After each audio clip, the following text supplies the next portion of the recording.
picture you're about to see deals with the problem of self-destruction. Its purpose was to enable people to better understand the nature of this strange, tragic act. We should not be able to diminish this great human affliction until more people do understand it and appreciate its seriousness.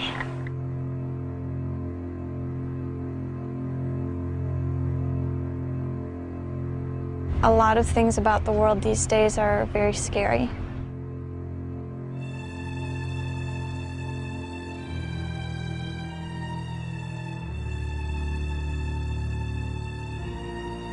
My generation may be one of the first generations where a lot of us die not of old age, because a lot of us may not make it there.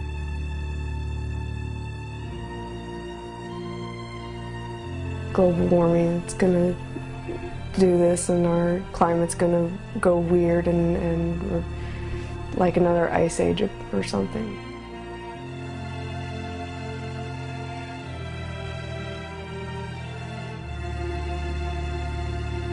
I think the scariest things aren't for me. The scariest things are thinking that I might leave a world to my children that would be really difficult and painful for them. I think we're all fucked. All of us. I think most of us in this room are going to die before we reach. I don't believe that we would wipe ourselves out entirely. I believe that we could probably fall down. There's got to be a way. There's got to be a way to live through it. You know, once we're able to look at the world without blinders and see the really horrific mess we're making of it. We have got to change our whole idea of the way that the world works. I generally just feel like everything is out of balance. Nothing that I can do will make any impact on the planet. We're living a way that doesn't work. We have to live a way that does work. So it's going to change. You can't change what's happening in Washington. You can't change what's happening over in Iraq.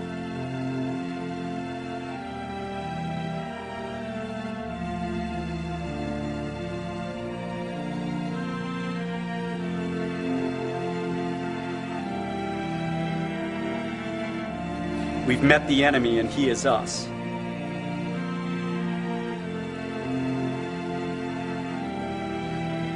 I guess I just tell myself that it's all going to be okay. You kind of have to keep going.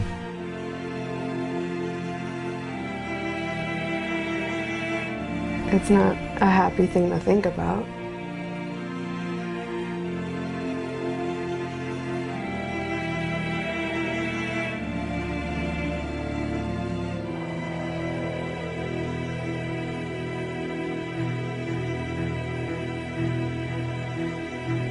There was a time in my life when I was having this recurring daydream. I'd be sitting in my car, radio blaring, slowly making my way forward through a fast food drive-thru. I'd get to the window and they'd hand me my drink and my burger and fries. And as I waited for my change, off in the distance, a bright flash and a rising cloud.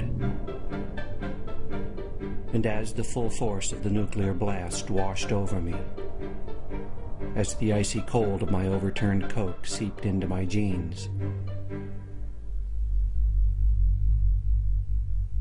I'd think to myself, what a way to go.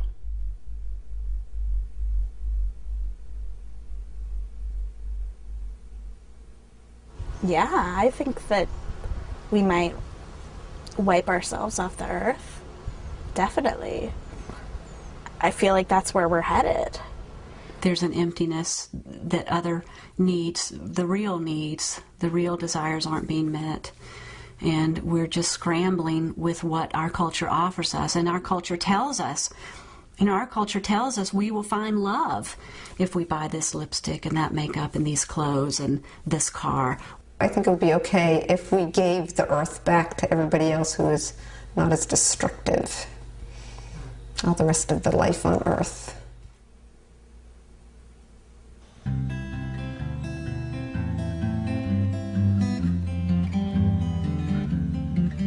I was born in the American Midwest, central Michigan, the water winter wonderland. I was raised in the arms of an extended rural family, mostly farming folk, solid, hardworking, quiet, giving. I was born into warmth and plenty to eat, a sense of place and a surety of security. And I was born into stories, stories about the value of work and the right way to live, stories about God and country, about community, loyalty, steadfastness, and resolve, stories about the role and place of humans on this planet, stories about our relationship to something we called nature. I was born into stories.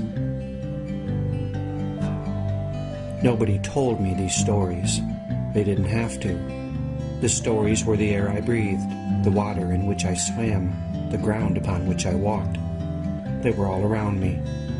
We didn't even know they were stories. We just thought they were the way things are.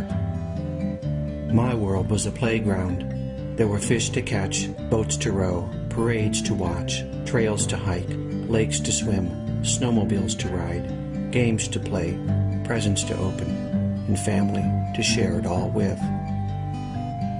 The days would end with sunsets and fireworks, and sometimes I would dance until I collapsed with joy. It was a magical land, cherry popsicles and warm milk, birthday cakes and store-bought costumes and brand-new chairs under the tree. A land of giant geese, well-dressed poodles, talented birds, and even more talented people. The earth was our merry-go-round, our monkey bars, our swing set. As long as we didn't look down, everything would be just fine.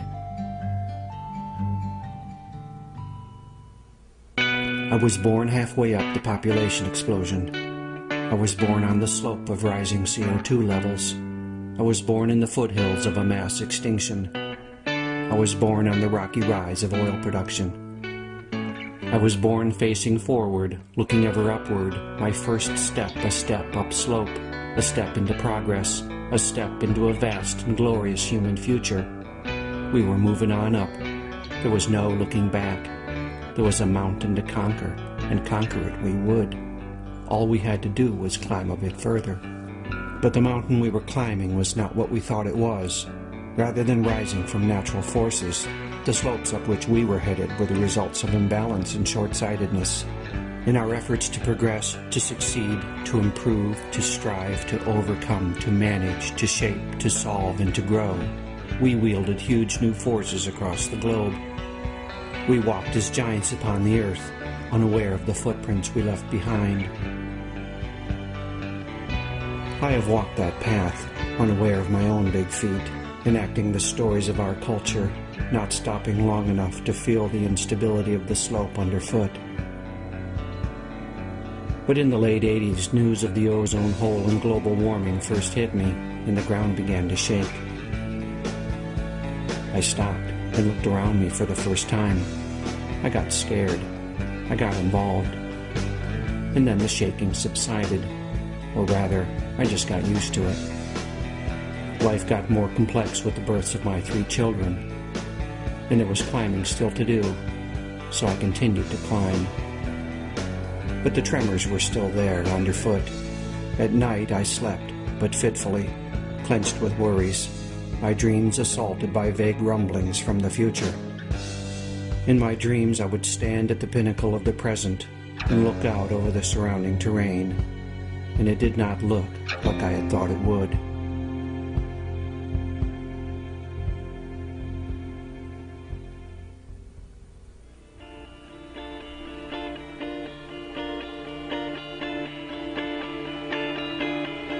A faint howling in the distance pierces the night.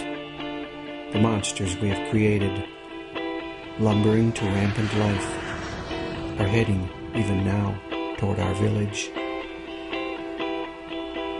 Nuclear weapons biding their time, itching with purposes unfulfilled, as hopeful fingers tremble near buttons. Bunker busters and tactical nukes, suitcase bombs and terrorist acts, power plant accidents and leaking wastes. Plutonium launched into space in rockets known to explode.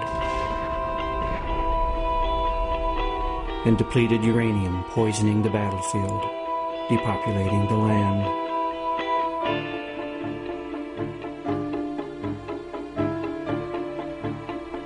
Chemical warheads and biological black magics, sarin and soman and VX and phosgene, anthrax and smallpox and plague, enough to take out entire cities, enough to cover the planet. And they don't care who lets them out, as long as they get to play. Other nasties lurch toward us on their own. Old friends, new creations, and recent escapees. Ebola, Marburg, Lassa, and SARS. Swine flu, bird flu, HIV, and AIDS. The rebound of tuberculosis, cholera, malaria, and typhus. Prions and mad cows, scrapey sheep, and chronic wasting disease. Cancers that eat away our lungs, our brains, our breasts, our testicles, and our ovaries. The new monsters peer over the horizon. Good intentions spliced to blind arrogance and numbing greed. Frankenfoods and Terminator seeds. Herbicide-tolerant and pesticide-laced crops. Patented life, barely tested, quietly ticking, let loose upon the land, as if their creators, having looked at the world, managed to learn nothing at all. The monster's howls grow frenzied. Chemicals in our land, our sky, our rain, our rivers, our food, our bodies, our babies. Rising male infertility rates and Superfund sites and ozone depletion. Rivers dammed and salmon doomed. Topsoil loss and fertilizer runoff. Huge oceanic dead zones and depleted fisheries. And the ghosts of silent whales scraping over the corpses of coral reefs. The monsters advance and forests collapse under their feet, leaving indigenous cultures battered, homeless, soul-sick, or dead. Disrupting water and oxygen cycles and turning soil into deserts as tigers and salmon and tree frogs and falcons stumble down the path toward extinction, their heart-rending voices lost in the chatter of chainsaws and the coughing insults of bulldozers. And all the while the climate is changing. Angry summers, insistent floods, belligerent blizzards, grudging droughts and pissed-off hurricanes. With poles warming and ice shelves calving, permafrost slumping and glaciers receding, sea levels rising and big cities sinking. As ocean currents halt and superstorms gust, deserts expand and rabbits run and locusts hoard and army ants march and mosquitoes hunt and rodents overrun. The balance undone. Leaving crops destroyed and diseases vectored and famine and rioting and looting and war. The ocean turns acid and corals and shellfish and planktons dissolve. The disruption of food chains, the collapsing of ecosystems. Tonight on the Weather Channel.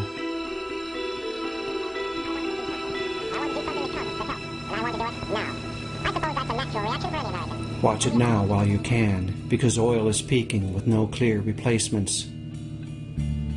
Production will falter as demand keeps increasing, and the price, which is rising now, will just keep on rising. Imagine the impact of the global economy, to the truckers and farmers, to your neighbors, yourself. Watch the bidding war rage from trade floors to battlefields. Watch the Pentagon plan and the Patriots Act. Go look out the window. You feel a draft? World populations fueled by the input of oil. We could reach 7 billion by 2013.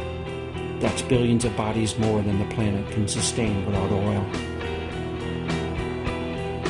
We're consuming the planet and poisoning the soil and the air and the water that we all need to live. We're driving a high-speed train to the end of life, and we're taking the rest of the planet, trillions upon trillions of living souls, along with us. And all of this, all of this, all of this, all of this is wrapped tightly inside a culture of denials and lies and absurdities so complex and so powerful that we can barely see through the smog. The monsters are screeching at the village's edge, so huge and so horrible that we cannot bear to look at them. And we, bound in a cultural straitjacket of our own making, slumber on as they draw near. Working jobs we hate, consuming products that do not fulfill, distracting ourselves as best we can with television, drugs, food, sex, and entertainments, hoping our leaders will find some answers, awakening, finally, in the still hours of early morning, to the shapeless realization that they will not.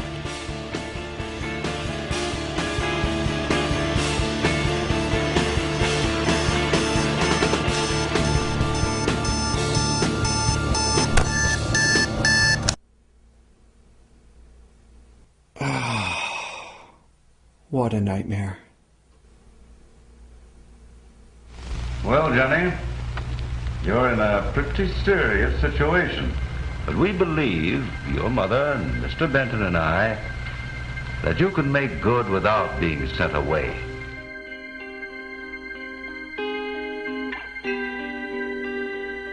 There's always been a part of me that has suspected that I would see the end of the world as we know it in my lifetime.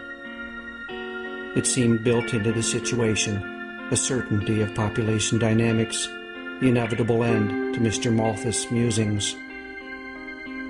At some point we would near the sun, our wings would fail, and we would plummet back to the earth. Fuck! New voices spoke of possible futures. Hey, can I have some of those purple berries? Crosby, Stills, and Nash sailed the wooden ships. Shit, not again.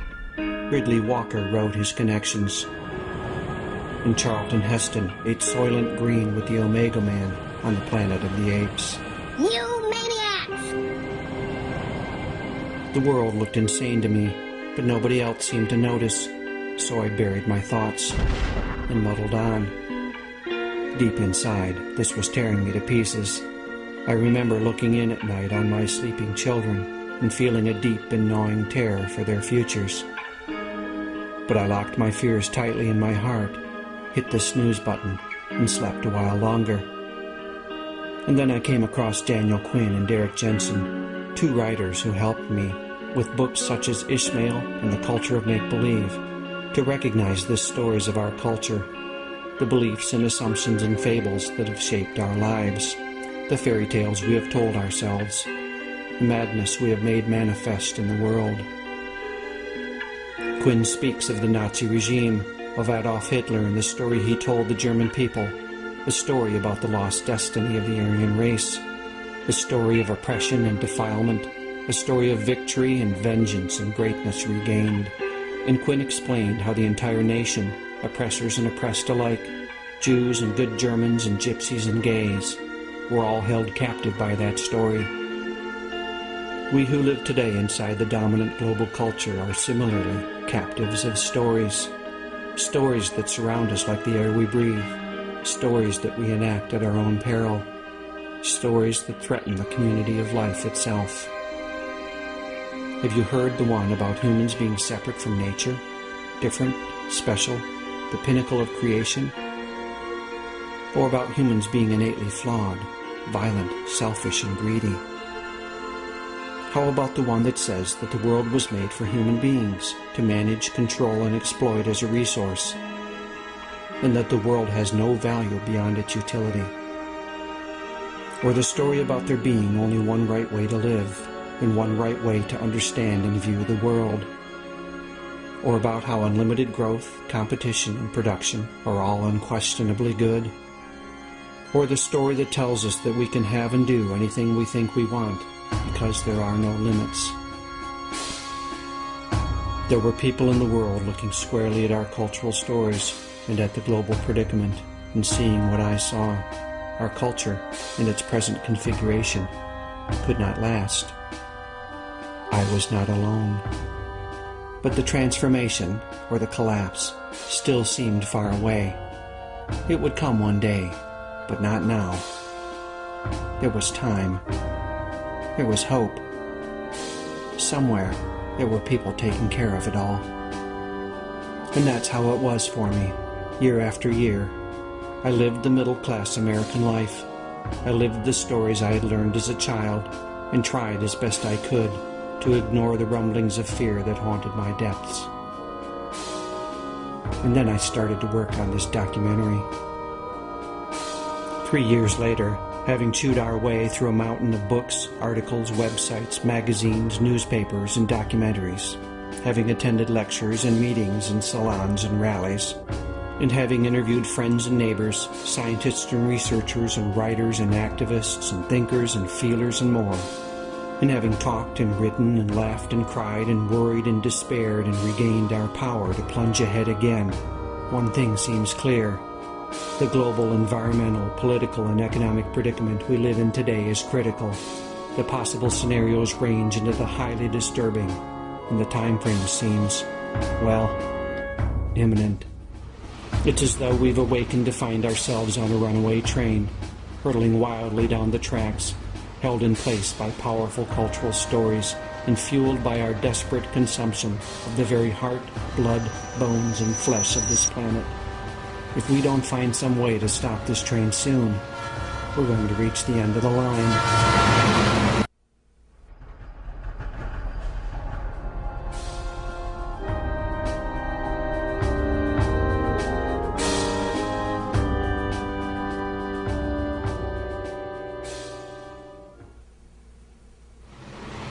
So what do you see when you wake up on the train? I can tell you what I saw. I saw the ground beneath the pavement, the man behind the curtain, the monster under the bed, the real below the rails. The culture of empire works every moment of every day to distract my attention, like a magician using sleight of hand. What happens when I look where the conjurer does not want me to look? I see the trick. I see the reality behind the illusion. I see, if I look long enough, that the empire has no clothes. Ride with me a while. Look more closely at the train and the tracks and the terrain through which we're speeding. If we are to respond effectively, we'll need a clear understanding of the whole of the situation. For me, 4 aspects of our predicament stand out: peak oil, climate change, mass extinction, and population overshoot. In the fall of 2005, Sally Erickson and I circled the country by train, meeting with people to talk about these issues and many others.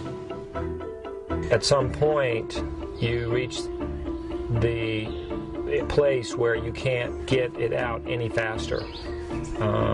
So when you get to that point, you've reached the peak. Then we start downhill. And once we start downhill, that's when economic collapse will occur.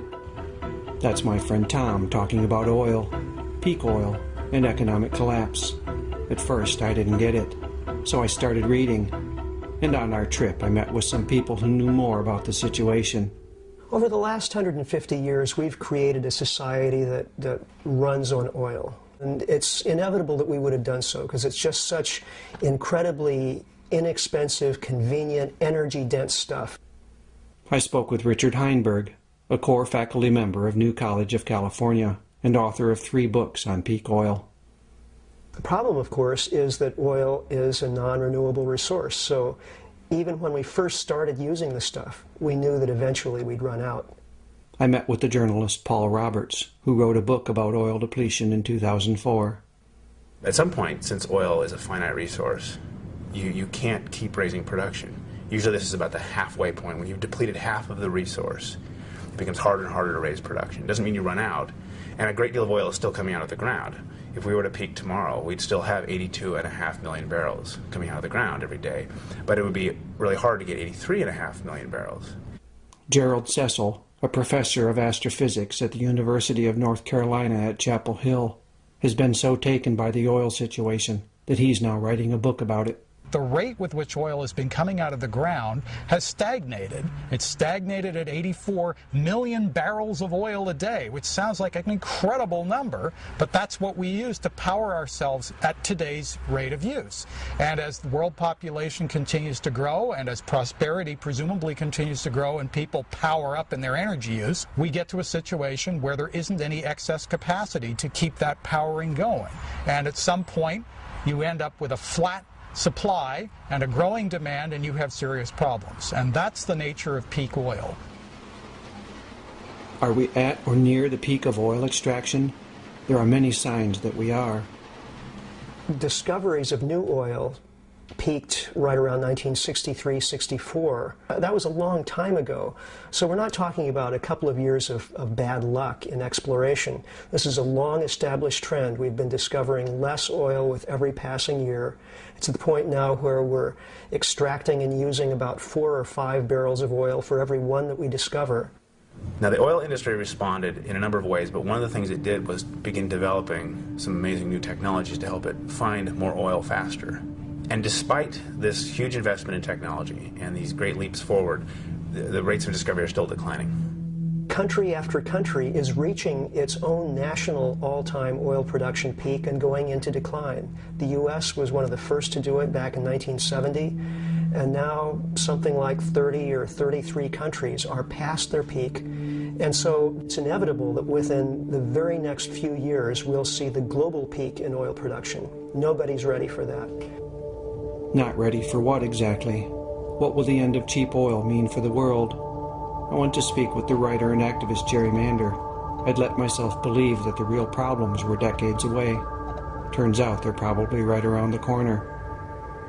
All the structures that now exist, our urban formations, our transportation systems, our means of getting food, globalization as an economic model, capitalism as an economic model, which depends upon constant expansion and growth and ever more resources, it cannot possibly continue to exist because they're all based on the root base of all of it is the existence of cheap energy.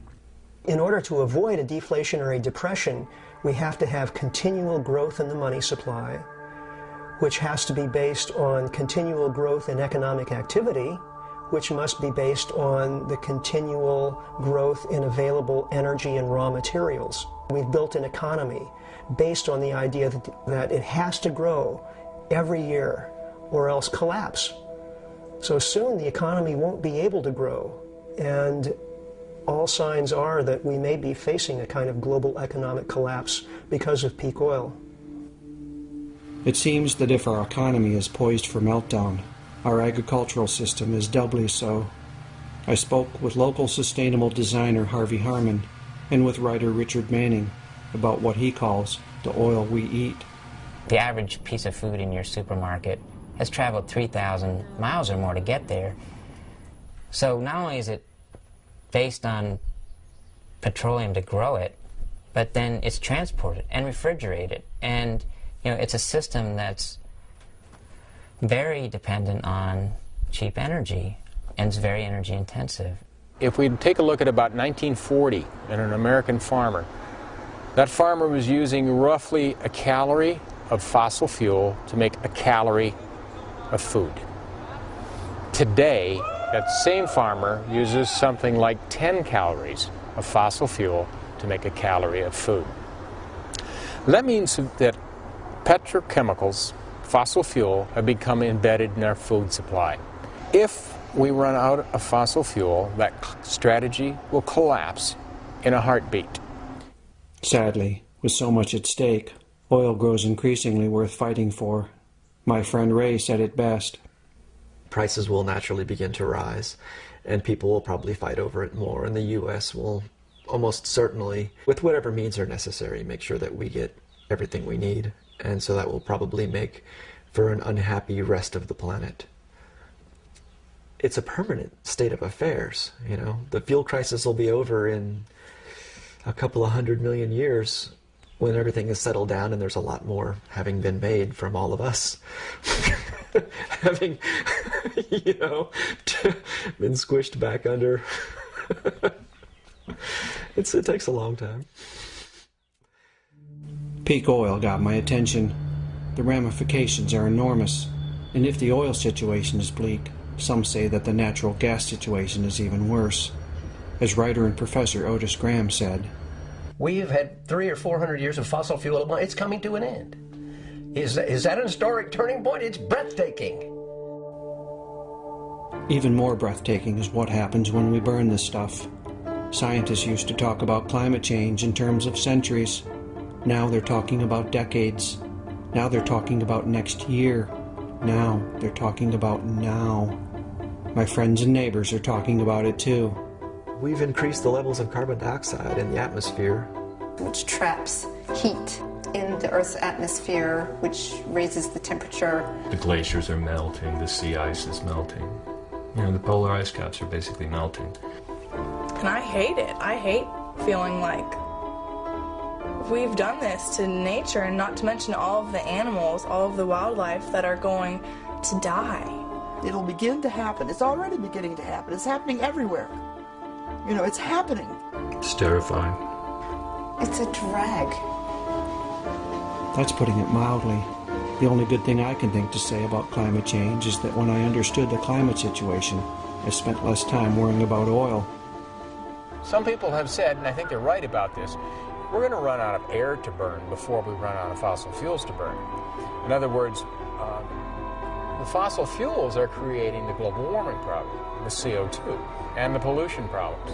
And if we keep using those, it's not really a matter of when we run out of fossil fuels, it's when we befoul the atmosphere so much and create so much global warming, it's irrelevant how much gas we've got left. There, see what I mean? You feel better already, don't you? So whom else could I speak with about the climate? Turns out I didn't have to go very far. William Schlesinger, Dean of the Nicholas School of the Environment and Earth Sciences at Duke University, had this to say. We have raised globally in our atmosphere the concentration of carbon dioxide from about 280 parts per million in the late 1800s to close to 380 parts per million today. That's roughly a 30% increase, and the projection is that we'll be 550, 560 in the year 2050. Schlesinger's colleague at Duke, Professor of Conservation Ecology Stuart Pimm, added this. There is now a strong scientific consensus that has caused warming over the last several decades, maybe centuries, and there's a strong expectation that it will continue to do so. So, greenhouse gases on the rise, temperature on the rise, more floods, more droughts, rising sea level. It's been in the news for some time now. How does this impact the community of life? Birds are arriving earlier in the springtime. Plants are flowering earlier. Species ranges are moving northward. We are seeing an extraordinarily strong signal, biological signal, of what global warming is doing for us. Crops and trees will grow in places they don't grow today. We have a lot of suspicion that they may not grow as well. And we're beginning to see extinctions of species that have literally no place else to go as the climate gets warmer. There's one impact I found particularly sobering. The carbon in the atmosphere goes into the ocean. It gets absorbed in the ocean as, I want to say, carbonic acid. Changes in the atmosphere, for example, of carbon dioxide can be buffered by absorption of the carbon dioxide into the oceans, that as you do that, you do change the acidity of the oceans. And we are finding that there's a measurable change in the acidity of the oceans. And that is making it harder for the plankton to form their shells. And if there's a plankton die-off, that's the bottom of the food chain. Plankton, as well as corals, are threatened not only by rising acidity, but by rising temperatures. Phytoplankton levels have declined by as much as a third in some northern oceans, and this has resulted in significant impacts to fish and krill and bird populations. But the reported dangers go far beyond a breaking of food chains, which is bad enough. phytoplanktons produce half of the oxygen we breathe. Half. And they are a major carbon sink. When plankton dies, more carbon remains in the air, which means more warming. On top of this, new evidence shows that climate can shift very rapidly. Slow changes can build to a tipping point, and the system can then shift abruptly to a new state. This is happening in the oceans, where a global current known as the Grand Conveyor Belt is now being impacted with possibly disastrous results. As Douglas Crawford Brown, director of the Carolina Environmental Program at the University of North Carolina at Chapel Hill, told me, the amount of carbon dioxide that we're putting out into the atmosphere is rising to a point now where most scientists would agree that we may be at a sort of tipping point. We may be at a point where we're going to start to get so much carbon dioxide into the atmosphere that feedback mechanisms that control the temperature of the Earth will start to be stretched a little bit too far. The classic one is you get too much melting of ice, it flows into the ocean, and you shut off the conveyor belt. And if that happens, this will cause dramatic changes in the climate in England. I mean, England would literally become Norway or Sweden if you look at them on the globe if the conveyor belt were to be slowed down. Then we're starting to see changes of those magnitudes. This is why I tend to use the term climate change rather than global warming. A warming planet can have heating and drought in some areas and freezing in others, such as Europe and North America would experience if the Gulf Stream shut down. The impact of that would be huge. Those portions, much of which supply the agricultural bounty for Europe and the U.S., would have dramatic changes in climate, particularly affecting agriculture. There are a number of self-reinforcing feedback loops now in operation. Here are two such processes. You know, the polar ice melting, which is opening huge areas of sea in the polar regions. Without that ice, which normally reflects sunlight, that polar sea is now going to be absorbing a lot more sunlight and therefore heat.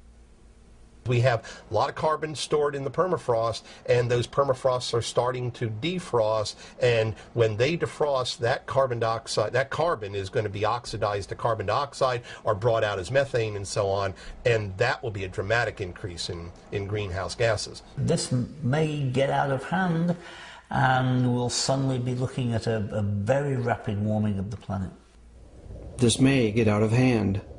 Given that there seems to be a consensus that we need to reduce carbon emissions by 70% or more, and given that we live in a world where economies must grow or die, and given that our carbon emissions grow along with our economies, and given that many countries are working feverishly to emulate the American way of life, it's difficult to see a way to stop it from getting out of hand. I've yet to see a proposed solution that even comes close to realistically addressing the situation. Talk about a snowball's chance in hell. I mean, it's like I used to take this martial arts class, and a lot of these guys, it was a kind of a kung fu thing. A lot of the guys in class would be saying, well, what if I meet a guy that's really good in taekwondo? Or what if I meet a really good boxer? And the teacher would say, well, you're going to get your butt kicked, you know? So what if we run into a tipping point where we have this kind of accelerated scenario of climate change? We're going to get our butts kicked. It's very possible that global climate change is out of our control at this point, no matter what we do, whether we implement Kyoto or Kyoto on steroids or whatever it is. I don't know how it'll be manageable. If they can't manage the fallout from the New Orleans catastrophe, what's going to happen when they try to manage a society-wide catastrophic situation? We can take a lot of punches. Nature takes punches pretty readily. Global warming is a really severe punch. And all that we depend on for natural systems and agricultural systems is about to be wiped out pretty drastically. About to be? What is he saying? Do we dare speak of such disasters as inevitable? If we speak of inevitability, will that overwhelm people? Will they slide into apathy and diversion? Isn't that where people already are? I don't feel like I can afford to look at anything less than the truth. And then I must ask, what are we made of? Who will we be in the face of such truths? If we don't look at these things, one thing seems certain. Generations to come are not going to be very happy with us for refusing to get serious about these hugely important issues. What really gets me is it's not just our human descendants. Millions of species and more are now threatened by our behavior. And for many of them, there will be no generations to come. We're killing off all the life forms that give us life. We have black holes in the ocean. There are no fish in places in the ocean. What's happened to the fish? What's happened? That's my friend Barbara, who spent her life as a teacher and activist, working for the life of this planet. The thing is, we know what's happened. My son Jack knows. He's known since he was a kid. I mean, everybody knows the problems, the deforestation, the pollution of rivers, the garbage, overpopulation, all of these things. The planet isn't built for us to do that. It's not built in such a way that it can take that. I mean, we have to live on the planet. So if we're going to destroy where we're living, then that's going to be a problem. Destroy where you're living. A problem? What are the analysts and scientists saying? Geologists mark geological time by catastrophe. When did the comet hit and wipe out all those species? When did the fossil record change? So what was there yesterday was not there the next day. And we're in one of those periods right now, but it's human-caused. And we're seeing an order of extinctions now that ranks with the great catastrophes on the planet. Currently, we are driving species to extinction probably 1,000 times faster than they should be. We will lose somewhere between a quarter, maybe as many as a half, of all the species on Earth within the next century. I think what he's saying is, that would be bad. When I spoke with Daniel Quinn, he seemed to agree. If this goes on, and on, and on, and on, there's going to come a point when the system is going to collapse. What is it that's going on and on? Nothing less than the people of empire devouring the world, as my friend Kevin put it. Humans are taking over the whole planet, and everything else is being crowded out. Crowded out, felled and milled, caught, cleaned, and canned. The numbers show that the culture of civilization is eating itself out of house and home. On land, we consume 40% of what's known as the primary productivity of the planet. If you look at how much green stuff the planet produces every year, we use about 2/5 of that. We consume it, our domestic animals consume it, and we use wood and fibers like cotton. I drive through the country and see it. Forests are now fields and parking lots and box stores. We grow crops and livestock and billboards and cell phone towers, bulldozing and bush hogging our way around the globe. And it's a destruction of the places where species live that's the principal cause of species becoming extinct. It's the same story in the oceans. Many people think that the oceans are vast and untouched. And in actual fact, we take about 1/3 of the production from the oceans, too. Our fish stocks all over the coast of the United States and certainly around the world are getting perilously close to collapsing. Most of the desirable large predatory fish, snapper, swordfish, and the like, have been reduced down to 10% of their previous population. Down to 10%? Maybe that's why we're now eating tilapia instead of cod. The cod is almost gone. And with your tilapia, may I suggest a big tall glass of drinkable water? When it comes to fresh water, we probably take about half of the available fresh water. Part of the way we've fed the planet over the last 30 years as we've doubled population is to use a whole lot of water. Our agriculture is now the leading user of water in the world and in this nation as well. Our watersheds in the United States have been so highly developed that even small changes in the amount of water that falls are beginning to cause large implications for society's availability of water. Multiplying the impact of consumption and habitat destruction is the fact that, with fuels, with pesticides and herbicides and industrial chemicals, with noise and with electromagnetic waves and with human activity and with structures of control and domination, empire is literally and metaphorically poisoning every square inch of the planet. Yes, life will recover from what we are doing to the planet, but don't hold your breath. It's going to take millions of years. It's going to take an incredible number of human generations. Trillions of people will live in a biologically impoverished world if we don't stop our human impacts now. I spoke with Daniel Quinn about this mass extinction.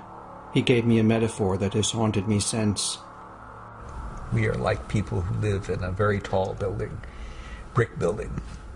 We live on the top floor, and every day we go down to the lower floors, and at random we knock bricks out and take them upstairs to the top and build higher. Every day, downstairs, 200 bricks, take them upstairs. And the building is perfectly stable. But it's not going to be stable forever because we are attacking the structural integrity of the building. 200 species a day, day after day after day, year after, and as our population increases, it's going to turn into 400 species a day, 1,000 species a day. And there's going to come a day when the system is going to collapse. 200 species a day. This is calamitous. We may already be well over 200 bricks each day, and it looks to me like the building is not far from collapse. Everything in me wants to run out of the building before it comes crashing down around my ears. But where would I run? Empire now covers the planet. The building is everywhere, and almost all of us are inside of it. All of us. All 6.5 billion of us. One of the hardest things to talk about is the human population explosion. The friends and neighbors I spoke with all seem to agree that the enormous increase in human population would soon have to be reckoned with. We're approaching full tilt, I think, in terms of what the planet can sustain. Any species that has outgrown its environment is pressed for resources. Is it just all going to end, and is that going to be the solution? You know, are we going to become extinct like the dinosaurs? Equilibrium will be re-achieved. Unfortunately, nature is a harsh taskmaster. Because we're so intelligent, because we're such a different class of animal with such a big brain, we have the ability to understand and foresee and prepare and stuff for these things. It doesn't mean we will. How will we face into the issue of human population? I went to speak with William Catton, a professor of sociology and human ecology at Washington State University, now retired, and author of an amazing book on ecology and human population called Overshoot. According to Catton's assessment of the carrying capacity of the planet, I think the way we're living now, the world was overpopulated already by the time of our Civil War. The population at the time of the U.S. Civil War was just over 1 billion, so we've now overshot that number by more than 5 billion, as Catton told me. It is possible to exceed carrying capacity, but only temporarily. If you exceed carrying capacity, you then damage the environment upon which you're depending.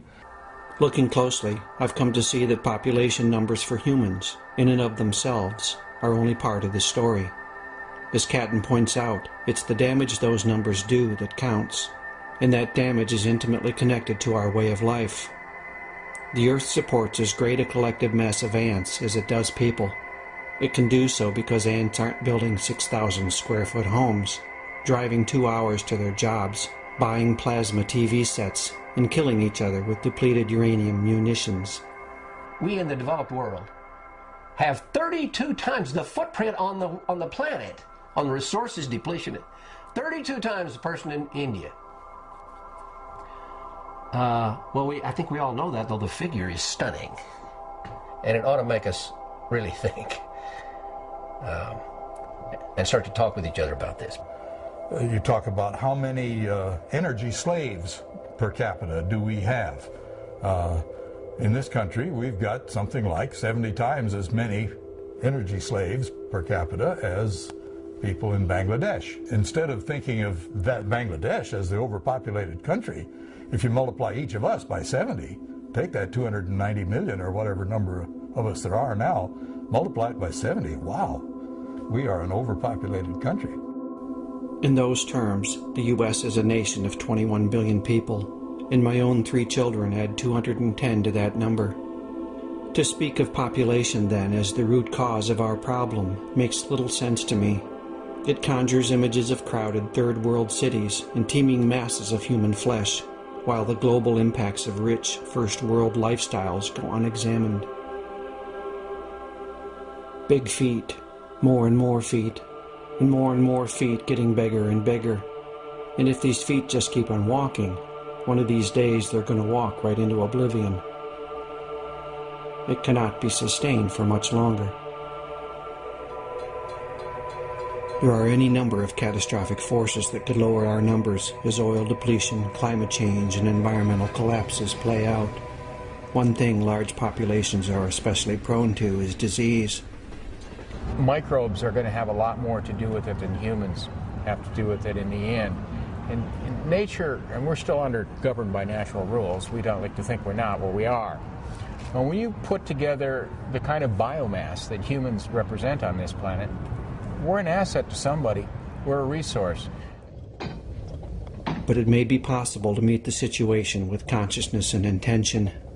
Once we get to the peak human population, wherever that is, I hope it is 8.5 billion rather than 12 billion, but it's going to be high. Whenever we get there, what? Do we have a vision of what we should do? I mean, we got to the peak, and there's trouble all around us. What should we do? Somehow we've got to devise a way for obtaining a soft landing as we reduce the population from 6+ billion down toward 1 billion. If we decide we want to reduce it, we can see to it that the reduction occurs in a more humane way than it will occur if we just try to keep on business as usual. Humanity's never been in this. This is new. This is new. And this is big. And this is not being talked about. And because it is not being talked about, we have no clear idea how we might devise that softer landing. Talking about it, then, clearly and honestly, is the first step. Without that, catastrophe is inevitable. But either way, our global population is going to be reduced. This is what I had to face.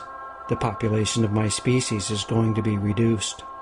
I had to face it just like the grizzly bears have had to face it, and the wild salmon have had to face it, just like the right whales and the piping plovers and the mountain gorillas have had to face it, just like the great auks and the golden toads and the black-finned ciscos had to face it before they went extinct. And I had to face something else. I have a choice about how I meet it. My friend Lyle gave it some perspective. The fact is that there have been die-offs of civilization. There have been collapses of great, mighty civilizations. Sophisticated, powerful, unbelievable civilizations have collapsed. And it's a choice.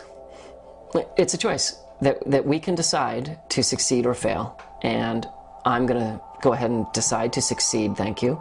And I'd really like it if you'd come with me. What choices do we now have? What would that success Lyle speaks of look like? What is inevitable at this point? And what remains to be created if only we awaken to our power? Most importantly, why have we not already awakened? And you know something? The more you talk about your problems, the easier they are to solve. It's bottling things up inside that's bad. We can't survive apart from the earth. And so we're killing it. I think part of looking at things exactly the way they are is feeling how isolated and alienated we have become from ourselves, from the people around us, and from the natural world. And when you look at that and experience that, the natural response is deep grief. Deep grief at the loss of connection.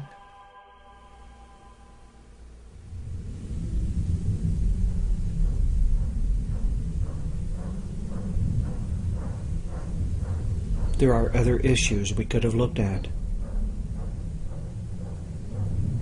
How do we face into all of this information? It looks as though our very survival as a species is now in question. As I gaze unflinchingly at the world situation, the information goes right into my body. I feel shaken to the core. I feel like running away. I feel, at times, like I've been hit head on. I know I'm not alone. I wish I had some magic potion. I wish I had some easy fix. I wish I could just tell you that everything is going to be okay. But of course I can't tell you that. And probably, deep down, you already know that. What chance do I really have, Doctor? Mr. Marshall, I have no desire to mislead you. I'm sure you realize that recovery is not a sure thing. 36 years after the first Earth Day, 44 years after Silent Spring, the planet is closer now to ecological meltdown than it has ever been. If what we want is to stop the destruction of the life of this planet, then what we have been doing has not been working. We will have to do something else. When we stay focused on the question, what do? We don't ask the more basic questions about how did we get here? And if we don't ask those questions, I don't think we've got much chance of affecting the kind of radical change that we're going to have to affect if we're going to make it. Well, I appreciate your being so frank with me, Dr. Swanson. I guess I don't have to tell you how I feel. From my experience, talking about how we feel is exactly what we need to be doing, and we'll also need to question some assumptions. One assumption I question is the one that tells us that since scientists can help us understand the situation, they are automatically equipped to tell us how to solve it. But there are forces at work in the world that cannot be understood through a microscope. What are the forces that brought us to this point? And what are the forces that keep us stuck here? I went to speak with the people who are trying to answer these questions. I realized that I would have to step outside of the culture so that I could see it from a new perspective. Deep inside the tangle of problems that threatens the entire world, there rages a boundless blaze of cultural fire, the locomotive power for the cultural train we're all now riding. An engine not of steam or diesel, but of story and myth, habit and belief. An engine racing out of control. It's time to look more closely at the culture of empire. So how did we get into this mess? Wow. That's a cosmic question. Many analysts think it started about 10,000 years ago, when humans began to engage in a new and fundamentally unsustainable style of food production. What we invented was something that I call totalitarian agriculture, which is predicated on the notion that it all belongs to us. We can kill off anything we don't want on the land, put a fence around the land, we can grow the food we want on the land, and nobody else can touch it. That slippery slope that we're on right now, we started walking on that 10,000 years ago. And it is because of an inherent problem in agriculture. Agriculture really depends on disturbance. There's no way you can do agriculture without doing that catastrophic damage. So it makes agriculture fundamentally unsustainable. The surplus from this new way of getting food had immediate effects. It has fueled this tremendous population growth of ours. Our growing population is always catching up with our food production. We have a food race on our hands. We grow more food and the population increases. So we grow more food. It's a race that can't be won. On top of that, totalitarian agriculture also consigned its practitioners to a life of hard work and poor health. As a species, we had food before us for all of our history, which is 200, 300,000 years. When you look at 10,000 years, it's relatively minor in that space. But we were hunter-gatherers. And so nature grew our food in its way as opposed to our way, which is agriculture. We didn't grow food, food grew. Yeah, it's hard for people to accept the fact that the more you base your society on agriculture, the harder you work. If we look at archaeological sites around the world, and people have done this, and all the locations, this is not a cultural issue, in all the locations where agriculture began in Asia, the Mideast, South America, and Central America, we will find people who are stunted, short, their teeth are invariably gone because of the carbohydrates they're eating, turn into sugars and rot their teeth out. They're misshapen, they're asymmetrical, they show every evidence of suffering all sorts of disease. This new type of agriculture both required and allowed more settlement, and with that came the beginnings of wealth and inequity. If you go to pre-agricultural towns, you'll see a series of houses all about the same size. And almost instantly, when agriculture occurred, you can go to any town in any agricultural site in the world, not just in Western culture, and see a few very large houses with granaries connected to them and a whole series of smaller houses. That kind of social inequity began almost immediately with agriculture. As Quinn and Manning point out, early agricultural peoples were not better off than their hunter-gatherer predecessors. This was news to me. The psychologist and cultural analyst Chellis Glendinning points to other consequences of settlement and agriculture. Before, when women were moving around and very athletic and carrying their babies and having a diet that wasn't so high in carbohydrates and nursing their babies for long periods of time, then women did not ovulate very often. But when women became sedentary, women began to have regular cycles. And so more babies were born. And so guess what? Then you have to make more farm. And then you have to expand the area that's fenced off.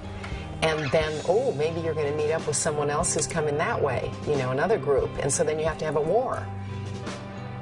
We're taught to regard agriculture and settlement as the normal and natural way for humans to live. So it was a bit of a shock to learn how these basic cultural changes were the fundamental cause of so many of the problems that have dogged us through the centuries. Derrick Jensen speaks to the end result of all of this cultural change.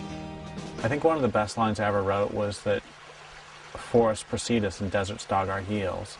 When I think of, or when you think of the plains and hillsides of Iraq as the first thing that you normally think of, cedar forests so thick the sunlight never touches the ground.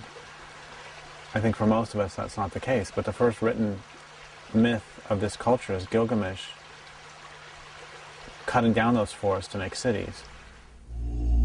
Cities. Settlements begat villages, which begat towns, which begat cities. Totalitarian and catastrophic agriculture, the accumulation of wealth and power, and increases in population all came together to give rise to a new form of human culture, the culture of cities, the culture of civilization, the culture of empire. I realized as I was writing the newest book, Endgame, that I'd been bashing civilization for probably 10 years now, and I never defined it. I didn't know what I was talking about. And so I define it in that book as a way of life characterized by the growth of cities.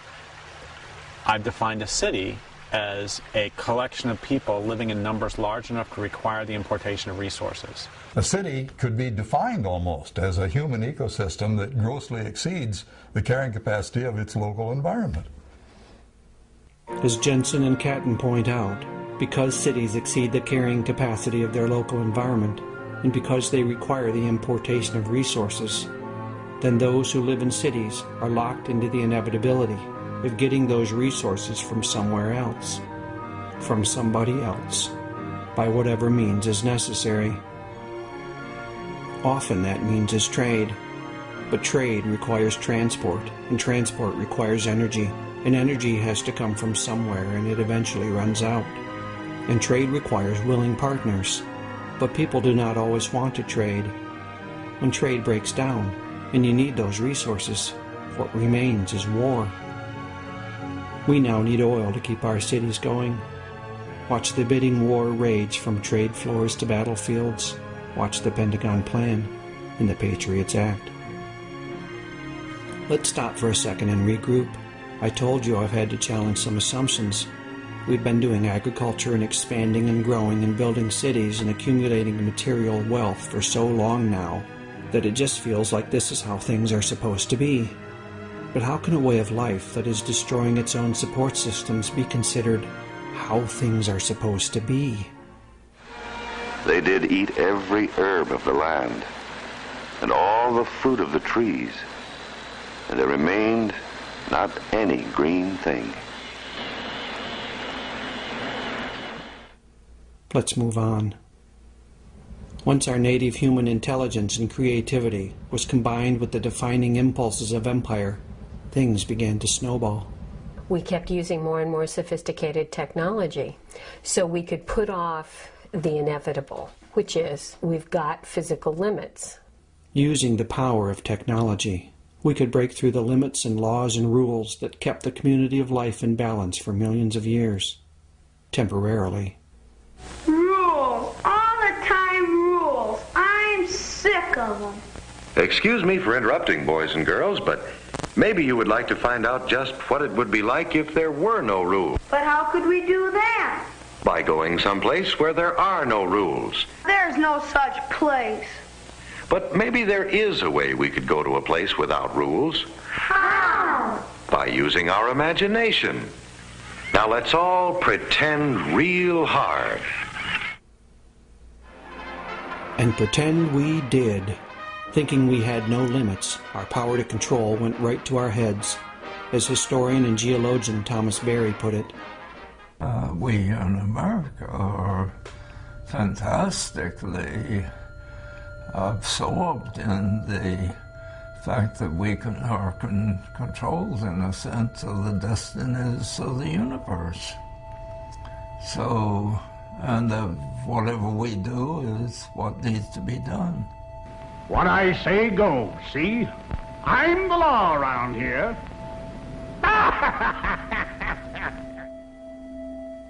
But the belief in the power to control has proceeded on some faulty assumptions about the limits of science.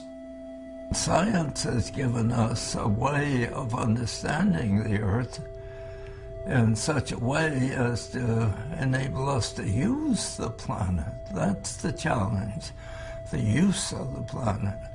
And that's the fatal aspect of science, is that science gives us the power, but it doesn't explain how to use the power. I've been confused about technology. I've heard all my life that technologies themselves are neutral, that it all depends on how we use them, that they can be used for good or ill, depending on the wisdom and intelligence of the user. But, as Jerry Mander explains, but that's completely wrong. You can do an analysis of every technology and find its beneficial aspects and its negative aspects. The idea that it's just about the way we use it is absurd, because these are built-in factors. As an example, the difference between nuclear and solar is more than in how we use them. Each technology has built-in characteristics that determine how they end up being used, and who uses them, and for what. Military scientists are not now working on a solar-powered warhead, and neither am I looking to put a nuclear water heater on my roof. Because of this misunderstanding, it's easy to get trapped in the myth of the techno-fix. Ever since that division of humans and human space away from the rest of the world, there's been one problem arising from that situation after another. You know, oh dear, we have to pipe in more water for the more farms, you know. Oh dear, now we have to travel great distances. Oh dear, now we need more resources, we need more land. whatever. It's been one technological fix after another. And then as soon as you try to answer something with some kind of a technological fix that doesn't really go to the root of the problem, then there's going to be new problems. And then it just rolls along, you know. And so now, I mean, you look at the state of the world now, and half the people in the world are living in urban areas. You know, so how do you answer that? You know, and the population explosion has gone to such an extreme. How do you answer that, but with another technological fix? Half the people in the world live in cities, and cities, by definition, exceed the carrying capacity of their local environments. I don't think most people know this. But you'll agree that to make up your mind fairly, you have to know all the facts. See, I don't think you know all the facts. If we knew all the facts, we'd have discarded the myth of the technofix a long time ago. To my eye, our crisis, at its deepest levels, is a crisis not of technology, but of meaning and purpose. We keep acting like all we need do is throw more technology at it, while we fail to understand or even see the clearly cultural issues that doom to fantastic failure these ever more desperate attempts to keep the present system going. We've been pretending for so long, we've forgotten what we once knew. You can't survive in the long run if you don't follow the laws of life. As we settled into agriculture and civilization settled into us. We fenced ourselves off from the world. And everything inside the fence became what we needed to survive, and everything outside the fence became threatening, wild, you know, uncontrollable. Keep it out. And our technologies cut us off from our own experience.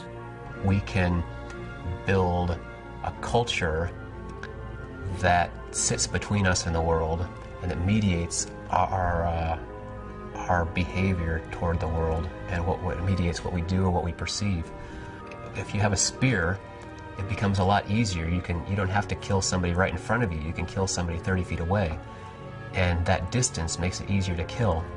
And if you've been sent into war with a B-2 bomber strapped to your back and an array of high-tech sensors at your fingertips, you can kill Iraqis with no more thought or feeling than you might have wasting the Covenant on your Xbox at home. This disconnection from the world, from other people and other creatures, altered our relationships and left us confused and wounded. Our relationship with the universe becomes a use relationship. Now that's disastrous.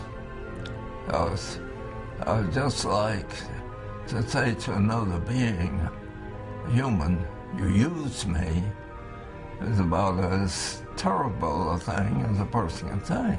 Now the planet Earth is telling us, you used me. At what point do we stop and listen? And if we stop and listen, what will we be able to hear? Disconnection has stopped our ears. The planet's voice barely registers. Our minds are clogged with stories. Central to my understanding of the world is this: all cultures are based on stories. The culture of civilization and empire comes with its own unique set of beliefs and impulses.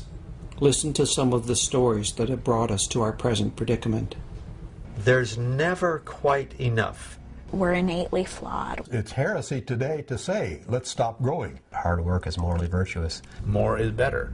The physical world as I see it is everything. We can solve any problem. I mean, they actually say that the way to be happy is to own more stuff. We are to subdue the earth and have dominion over it. We own.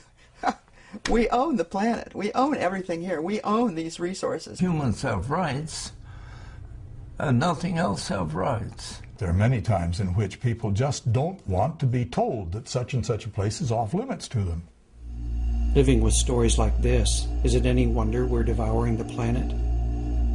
In some ways, we're in a culture of 2-year-olds where we just won't look at the limits. Dominion over the earth in Genesis didn't mean to leave this pillaged and smoking. Daniel Quinn has named some of the basic stories of empire.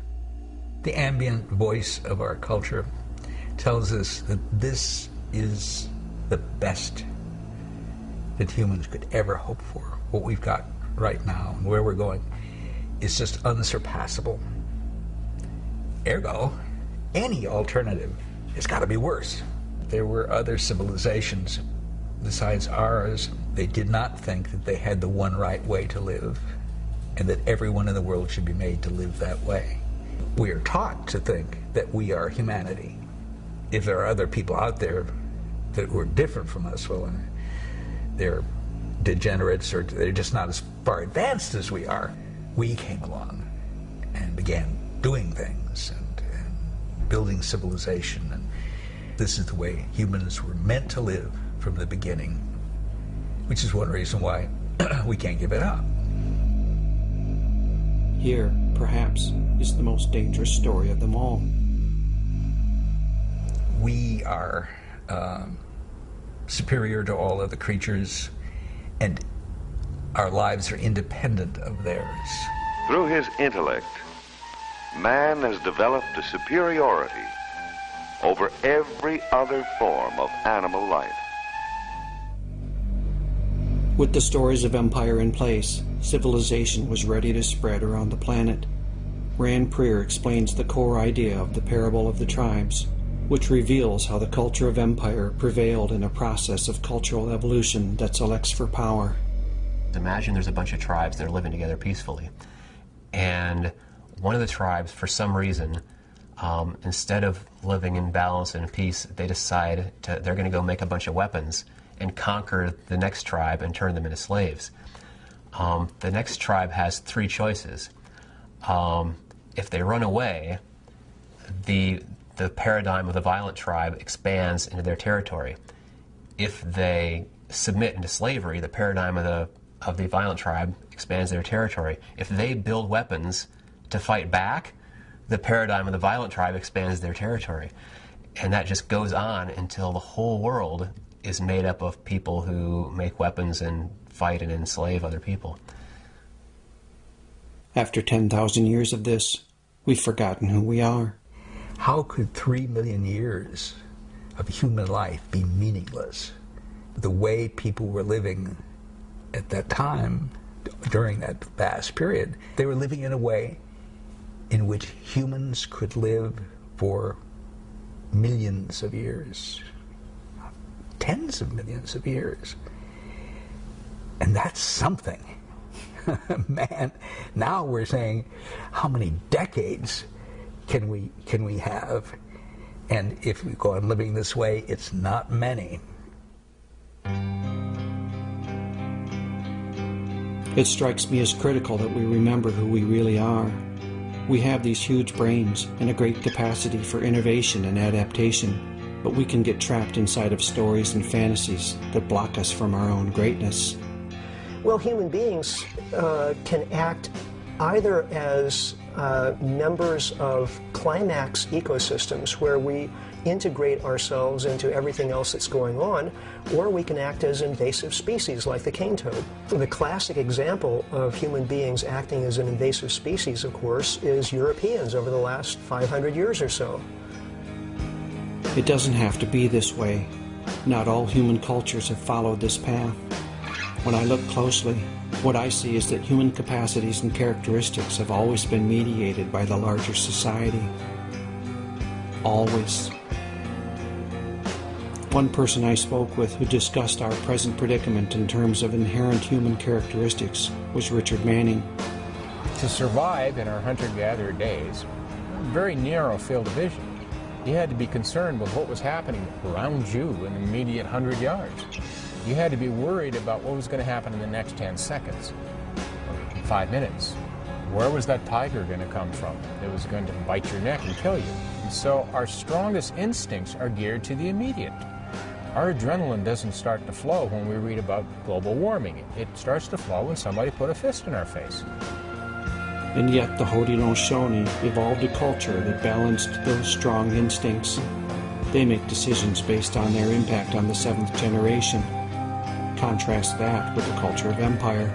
What we've never been able to do is recognize a limit coming from 30 or 40 years out and behave accordingly. And so we haven't seen climate change coming, and most people don't see oil depletion coming. And there are other forces in the universe that play out over the long term, Exponential growth and population dynamics can both unfold over generations, making them, for humans blinded by their own culture, difficult to see. William Catton explains another long-term process. C. Wright Mills of Columbia University, kind of a maverick, gave a nice sociological definition of fate. Fate is what happens when innumerable people make innumerable small decisions about other matters that have a collective cumulative effect that nobody intended. Okay, that's what's happened when we overpopulated the world. Nobody intended to overpopulate the world. Nobody intended to pollute the oceans. Nobody intended to start the greenhouse effect. So this is part of what I've come to about how we got here. A snarl of assumptions and behaviors and beliefs and stories that formed the backbone of the culture of empire. A fusion of forces that severed us from the laws of life. This culture tells us that we can live apart from those laws, without limits, without rules. But doing so has left us, and the planet, battered and beaten. It isn't working out the way we've been taught to think it will. Well, boys and girls, how do you like living without rules? I hate it. This is no fun. It stinks. Over and over I've had to ask, why do we keep destroying the planet, even now, when the evidence that we are doing so is overwhelming? The first thing to note is that all of these historical forces are still in play, and some new forces have arisen in our time. It's sobering to consider that we're trapped in an economy that must grow or die. The economy will, can, and must continue to grow. Now, of course, this is an absurdity because we live on a finite spherical planet. So there's only so much stuff to chew up and spit out. We're assaulted by corporately controlled media that keep us delusional. People tend to think that they have a choice about what information they take from television. And we are sitting and receiving a form of information in which is very, very powerful. It comes in the form of images, and once the images go in, they don't go out. It's almost science fiction in its implications. It's Big Brother. And yet we think it's perfectly normal.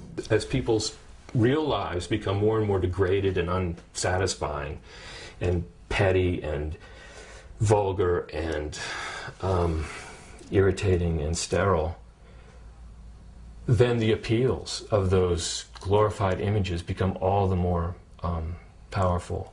There's a great line by Zygmunt Bauman that he says that rational people will go quietly, meekly into a gas chamber if only you allow them to believe it's a bathroom.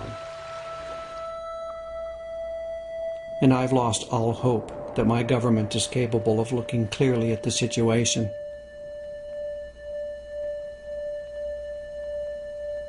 Sadly, it looks as though much of our educational system leaves us totally unprepared to question the dominant culture. It numbs our critical thinking skills instead of developing them. And it goes along with technical, industrialized society because you need to turn people into interchangeable machine parts where you can pull one person out and stick another person in the same spot. These children are being taught to accept uncritically whatever they're told. Questions are not encouraged. I've certainly never been encouraged to question how our culture creates disconnection. Every one of us is living in this little comfortable bubble that's completely disconnected from the real world of animals and plants and soil and water and natural forces that produces everything that's of any meaning whatsoever on this planet. If your experience is that your food comes from the grocery store and that your water comes from a tap, you will defend to the death the system that brings those to you because your life depends on it. If your experience is that your water comes from a stream and that your food comes from a land base, you will defend to the death that stream and that land base because your life depends on it. Systems of manipulation and exploitation, structures of disconnection and delusion, institutions of domination and deceit. I had to ask, who would create such things? Only people who have become almost wholly disconnected from their world. people who have forgotten who they once were, people who have been deeply wounded. We've gotten lost in a hall of mirrors. Everything that we receive, everything we see, hear, smell, taste, feel, originates in or is mediated by humans and machines. That affects our consciousness. It gives us an inflated sense of our own importance and of what reality is, as if because we've made it, it makes it most real. As any narcissist knows, it's endless. We can never get enough of that reflection of ourselves. What we're really aching for is real relationship. Our animal bodies, I think, formed by the earth itself, want and require a real relationship to the world, to the water, wind, and soil, to the animals, plants, and fellow humans that comprise the community into which we were born. But we're stuck in the hall of mirrors, and we've begun to lose our sanity. So that you see the beginning of something like dissociation, like post-traumatic stress disorder, like schizophrenia, like multiple personalities. You know, you see that the fragmentation in the world today is being mirrored in all of these kind of very severe psychological disorders. If you're in that sort of solitary confinement, you're going to start hallucinating, and you may end up believing strange things like the idea that humans are superior. Acting out of that belief of superiority, of entitlement, of invincibility, empire has conquered the world, but that conquering has bounced back on the conquerors, leaving everyone wounded. If the world, the system that we're living in, is harming other people, then that's something that, you know, you can't live with that. So if you look at the people who have been assimilated into empire, and if you look at the imperialists themselves, you find an incredible dissociation from reality. Dissociated from the reality of the planet, we don't act on its behalf. Feeling for nature is diminishing to the degree that people are less desiring and less able to influence policy about nature or to do anything to protect nature or to have any feeling for nature. It's hard to have feeling for it if you never have any contact with it. And it's hard to have any contact with the rest of the world because we're living like an animal in a cage. Just think about an animal in a zoo. An animal's deprived of the very things that keep that animal going, the smells, the sights, the sounds, the instincts, the hunting.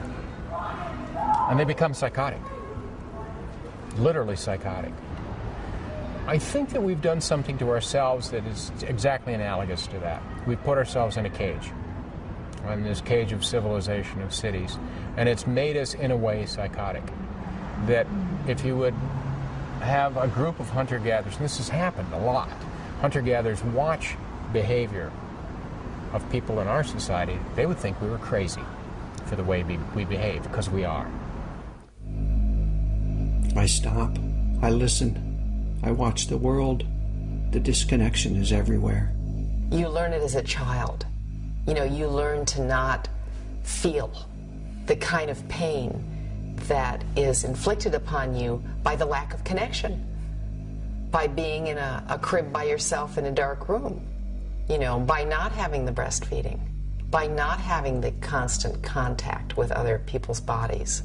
Television viewing for children, and I think to some degree for adults, is a training for more hyperactive lifestyles and hyperactive informational systems. And that is putting people into a kind of emotional, psychological state which makes it impossible to relate to nature. So, I mean, it's concrete alienation again. Most of us don't have a human community where we can rest and feel safe and feel like I'm going to be taken care of. In our culture, there's so many things that are set up to stop us from connecting directly with each other. Like if you go to a bar, we take this for granted. If you go to a bar, it's dark, there's really loud music playing, because if it were quiet and there were good light, people would get freaked out to have to deal with each other so directly. Our economy thrives on this. It's pretty easy to sell stuff to people who are so disconnected from the things that they most need. The stores are filled with bandages for the wounds of empire. There are other ways to look at this wounding. Derrick Jensen sees the dominant culture as an abusive system, leaving its members suffering from complex post-traumatic stress disorder. What happens if you're not traumatized once or twice, but if you're actually in captivity for a long time? If you're held as prisoner? One of the things that happens is you become afraid of all relationships and you have to control everything around you. You forget that mutual relationships are possible, and you begin to believe that all relationships are based upon hierarchy, because that was your experience. And you come to believe that all relationships are based on power. And of course, when we look around, that's what we see. So we are too frightened to enter into a relationship with these trees, with all of our neighbors. And so we call them resources, those to be exploited. Everything within an abusive family structure is set up to protect the abuser. Everything. And by the same token, everything within this culture is set up to protect the rich. That's what this culture is about. Why do so many victims of abuse stay with their abusers? Because they're identified with the system, and they've been taught since early on that everything is about protecting that system. With civilization, we've been taught to identify with this larger whole that isn't us. We identify more strongly as civilized than we do as living beings. Over the years, I've begun to break my own identification with the dominant culture, to reconnect with myself as a living creature walking the earth. I'm still not finished with the task, a daunting challenge, and yet one of the most rewarding things I've ever done. I've also learned to view this culture through the lens of addiction. Addiction is based on continually seeking more of what it is we don't really want, and therefore never being fully satisfied.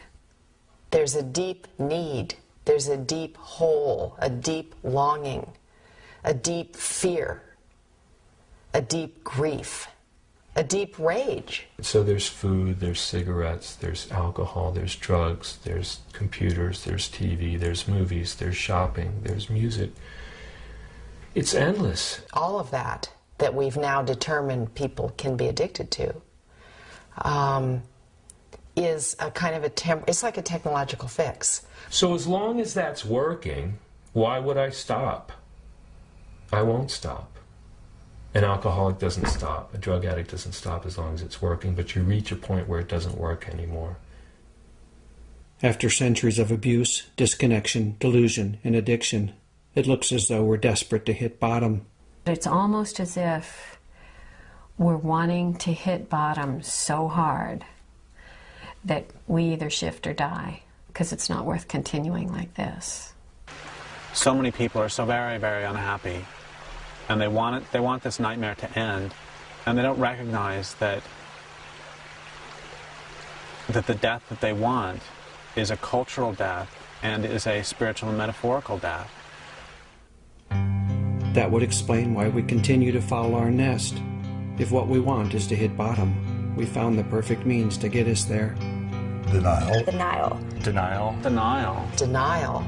Denial. Denial in huge neon letters that blink on and off like the old Rocky and Bullwinkle credits at the end of the show.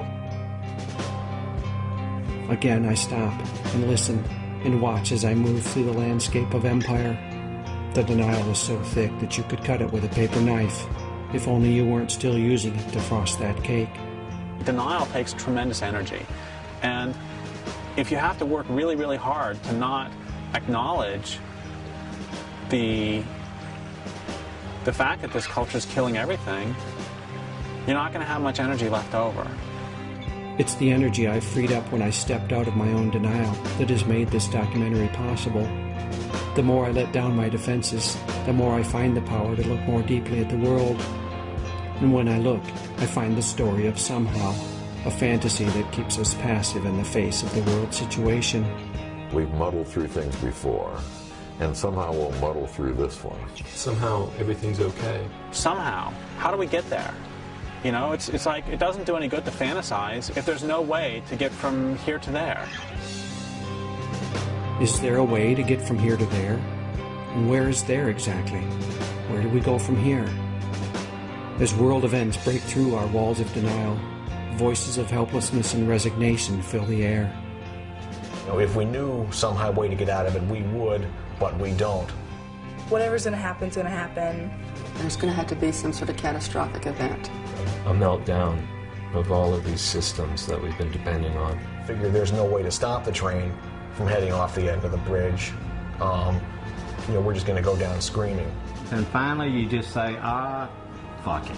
This is, you know, let's just fuck it. Who cares?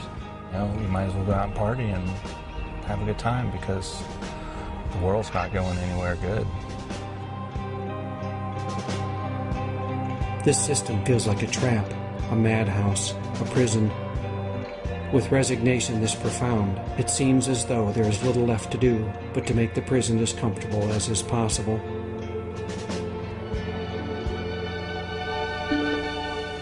Personalized, and with accessories engineered to our personalized taste, for convenience, for comfort, for convenience and safety, with protection from rain, blocking out the wintry gale, with comforting warmth, to hold out the searing heat with cooling comfort.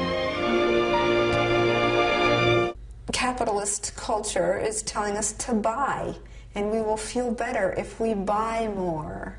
That we are incomplete, and that we need to fill this emptiness within us by consuming. Consume, consume, consume. We've looked now at the train that is hurtling us to destruction, at the tracks that constrain us, at the locomotive power that drives us to oblivion. And we see more clearly now exactly where we are headed. It all adds up to this. This culture is not only killing the planet, it is destroying us as human beings. The train plunges forward at blinding speed.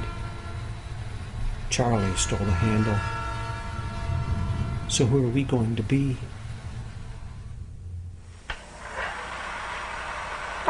In the film, I see a man standing on the ledge.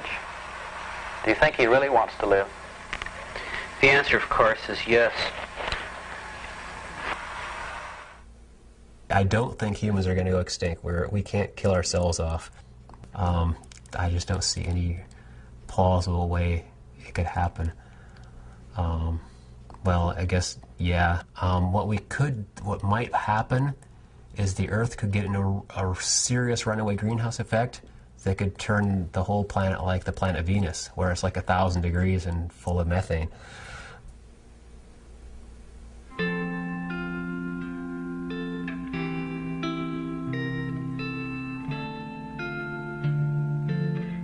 A powerful creative tension arises when we hold two things at the same time, a clear assessment of where we are and a clear vision of where we want to go. I don't see that the culture of empire has either. Trapped in a fantasy of domination and control, any clear assessment of the world gets trampled underfoot in the mad march toward the scam of progress. Traumatized by disconnection and abuse, the people of empire now hold visions that are unhinged and insane. Born and raised in captivity, we're now so institutionalized that few of us can even see the prison bars. But we all know our cell numbers. Waking on the train, we find that we don't know where we are, and we don't know where we're going. We hear the whistle blowing, and we can see the world speeding by. Some of us want to stop the train. We want to get off before it reaches the end of the line. But we have no clear idea how to get from here to there.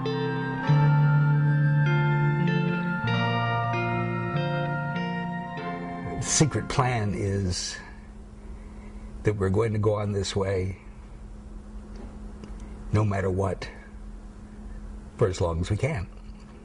I likened it to this secret plan in Nazi Germany. It was an open secret. Everyone knew that those Jews weren't going off to resorts or to have picnics in the woods, but no one talked about it, and no one talks about this either. This is scary. We're in a democracy. We're in the biggest democracy on the planet, and we're not getting informed, and we're not looking either. We're not asking. As civilization has provided more and more for us, it's made us more and more infantile, so that we are less and less able to think for ourselves, less and less able to provide for ourselves, and this makes us more of a herd. We develop more of a herd mentality where we take our cues from the people around us, from the authority figures around us.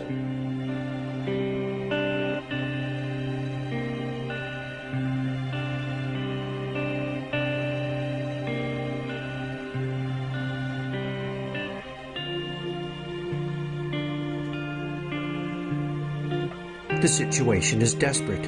It's the worldwide eco-slam, where climate crash goes head-to-head with the peak oil kid, and overshoot tears into mass extinction. It's the smackdown at the end of the universe, and tickets go on sale this Friday. The American lifestyle is unsustainable. That means that it can't be sustained. It's coming to an end. Remember how 30 years ago we looked to the future and said, 30 years from now, if we don't act, we're going to be in trouble? Well, it's now, and we are, because we didn't. The fundamental laws of life have been broken. The consequences of that are now apparent. Remember the secret plan. The dominant culture is not going to stop until it destroys everything. It can't. It's built on a foundation of faulty assumptions. I see no way that it can be reformed. It can only be discarded so that something new can grow in its place. We have to look at this. We have lost a whole range of human understanding.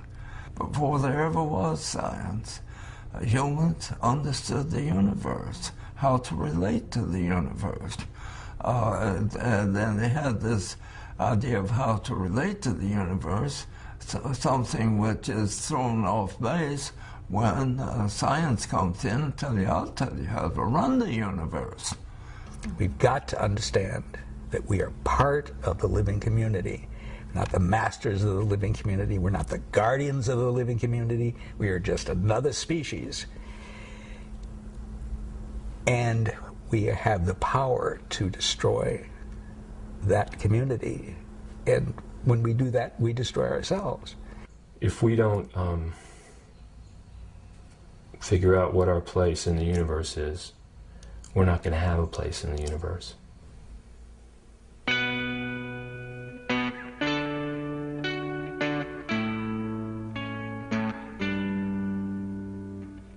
I have read many books about the world situation, and I have noticed a curious thing. The happy chapter. After an entire book of dire prognostications and appalling facts, comes the chapter at the end that says that if only we do this and this and that, we'll find the solution. That while there is much to give us concern, there is also much about which we can be hopeful. I don't like happy chapters. They've lulled me back to sleep. They suggest that somebody, somewhere, somehow is handling it. I can just go on with my life. And hey, we've got 30 years or so, right? That's lots of time. I'm sorry, folks, but I think time's up. I have no happy chapter to offer you. No list of quick and painless fixes. No plan that will keep the train rolling forever on this track. I see no way for that to happen. If there's going to be a happy chapter, we shall have to write it together with the rest of the community of life. on the pages of the living world. I sometimes have dreams about my grandchildren coming also. And these dreams sometimes turn unpleasant because the grandchildren come and they come from a North Carolina and from a California that is polluted, the air they can't breathe. And they say, "Granddad, did you let that happen?" And they're angry when they get there. I think they're going to look back and shake their heads and say, what happened to those people? How did they lose sight of such basic things?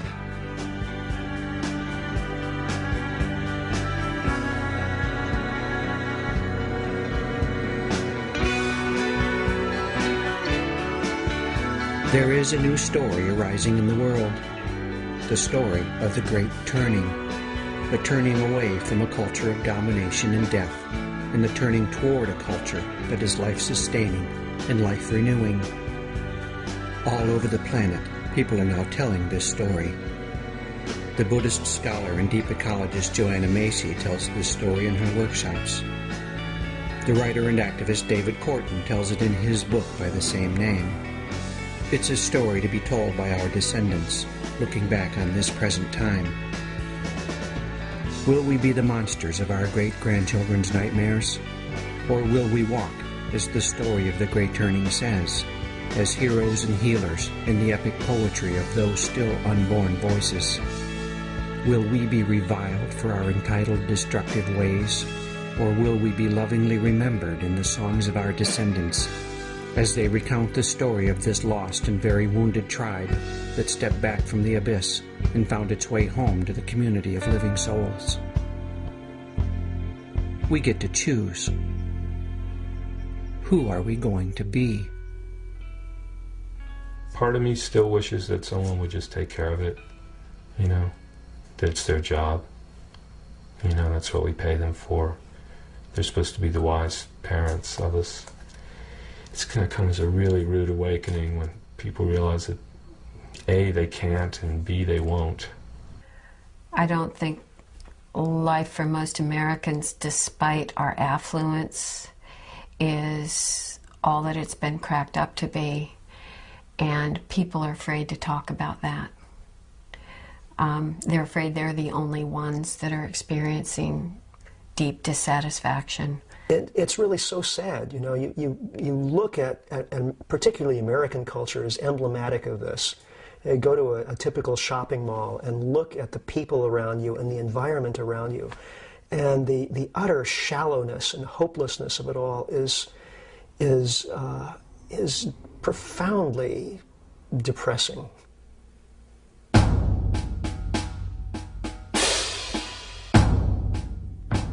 Look, is this who we are? Consumers, shoppers, workers, voters? Does our identity lie in Nielsen numbers and box office receipts and the gross domestic product? Are we on this earth to sell cheeseburgers to each other and yell at our children and drive around in clown cars and fall asleep in front of the tube? Are we destroying the planet, as Dmitry Orlov asks, just to be somewhat more comfortable for a little while? I keep having to remind myself, this culture is not humanity. It is only one culture out of the tens of thousands that used to exist on this planet. Only one culture out of the many that are still hanging on. That it has overrun the world means nothing about its rightness, its greatness, or its destiny. It means only that we live in a system of social evolution that selects for short-term power, rather than for compassion, or for sanity, or for long-term survival. I think we are much more than we've ever been allowed to believe. Denied the connection and meaning that nourishes us, we've grown small and stunted in the shallow soil of this culture. It's time to revitalize that ground of our being. What really is important and what adds value and what adds what does a life well lived look like? Humans have a history of living much more in touch with the natural world, with the planet, much more sustainable, much more spiritual, much more communal. That's who we are. As all of this starts to shift and change and disintegrate and collapse, there's the opportunity, in fact, to come back to ourselves, to grow up fundamentally as people and as a culture. We're in a time of initiation, folks. A mass initiation at the level of culture itself. A vision quest for the collective mind. This culture's arrogance, its adolescent sense of invincibility and entitlement, must be sloughed off to make room for a more mature sense of interdependence with, and responsibility to, the community of life. This is the work of initiation. Stepping into this cultural maturity, we will take our rightful place in the community of life, and we will fall back in love with the world. We can do this, but only if we choose to. Only if we lay down our weapons in this insane war against the world. Only if we surrender control and move back into relationship. The grandeur of the human is not in controlling the planet Earth, but it is in being integral with the planet Earth. You want unlimited growth? You can have it. All you've ever wished for and more. Growth in relationship and experience, in self-awareness and spirit and love and community and connection. Growth in purpose and meaning. Growth in vision. When we step back into the community of life, we will find out immediately what has always been true. All of life is on our side. We'll have polar bears on our team, and elm trees, and condors and salmon and dragonflies and plankton. We'll walk with the wind and the water, with mountains underfoot and stars overhead. The tiger's blood will course through our veins. The horse's breath will fill our lungs. We'll be more connected to real power than we've ever dreamt possible in our sick fantasy of domination. Power with, not power over. The power of a species that has passed through initiation and into maturity. I think we need to look at what is it we want and see if civilization as we've created it is giving us that. And if it's not, what might give us that? What does it mean to dismantle civilization? What it means is depriving the rich of the ability to steal from the poor and to destroy the world.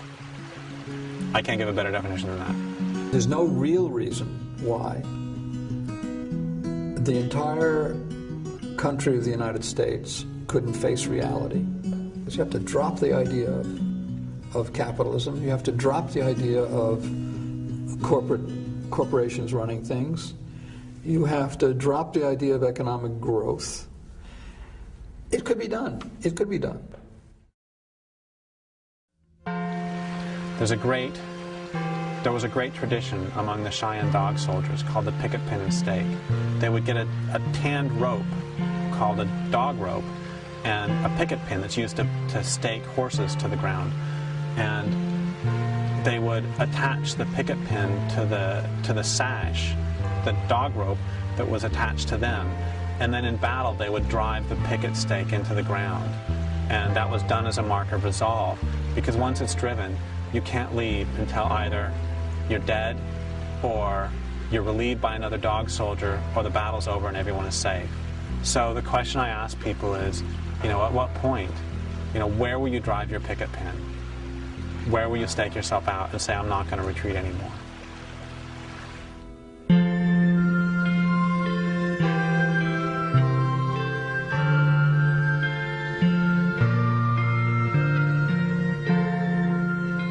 Our descendants are watching us. How will we be? It's time to be thoughtful, coming together to learn about the world as it really is, reading between the lies, doing the math, studying the world situation. There will be a quiz. A paradigm shift will require that we question our deepest and most fundamental assumptions. And that will require that we take our current worldview gently in our arms and hold it while it breathes its last. Step into a new story. Walk away from the pyramids. Get out of the crumbling building. Break out of prison. Choose your favorite metaphor. Choose your own adventure. But choose. It's time to be truthful. Millions of sensual, pulsing animal bodies are now living trapped and used and starved in cities and cubicles and sweatshops and food courts and traffic jams and suburbs and public school classrooms. People who are not rich and white already know this. What would happen if we let ourselves feel our feelings about all of this? The entire community of life on this planet is now being threatened. Where do we stick our picket pins? Where do we take a stand? When do we find the courage to let ourselves feel what is going on? Our feelings are the swiftest path back to our forgotten selves. It's time to be open and humble. There are huge forces at work in the world, both seen and unseen. It's time to ask for help. Ask the ancestors. Ask the gods. Ask your God. Go outside and lie down on the earth and ask the land and the sky and the life of this place. And then listen for a response. Listen to the voices of soil and stone, wind and water, the voices of cirrus clouds and chickadees, of red squirrels and wood beetles and Russian olives and hickories. The world will tell us what it knows, if only we will be still and listen. And then speak. It's time to show up in our own lives and tell the truth. It's time to talk about the world situation with everyone we see. We're all in this together. What a relief it'll be to discover that we are not alone. It's time to act with great intention. There is work aplenty to do in this weary world, and people engaged in that work. Find those people. Join in. Save rivers and stop bulldozers and stand up at city council meetings to tell your truth. Share skills, evolve local communities, move from agriculture to permaculture and grow your own food. Learn about medicinal herbs. As Derek Jensen says, we need it all. Find your work and do it. It's time. But what about that speeding train? How will the great turning turn? We can wait for the train to crash on its own and hope that it doesn't kill us and everything else. But with the children grown, perhaps we can come together and decide to dismantle, joyfully and with conscious intent, the rusty and dangerous old swing set of a culture that no longer serves us. This may seem an impossible task, but if the alternative is extinction, then we have nothing to lose. We humans once knew how to live on this planet. A few still do, and that's the good news. It can be done. We can do way, way better than empire.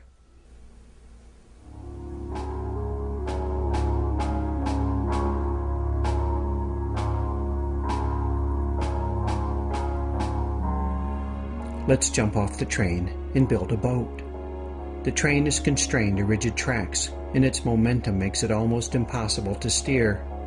But the boat is a very different thing. Boats set sail into the unknown, subject only to wind and wave and weather.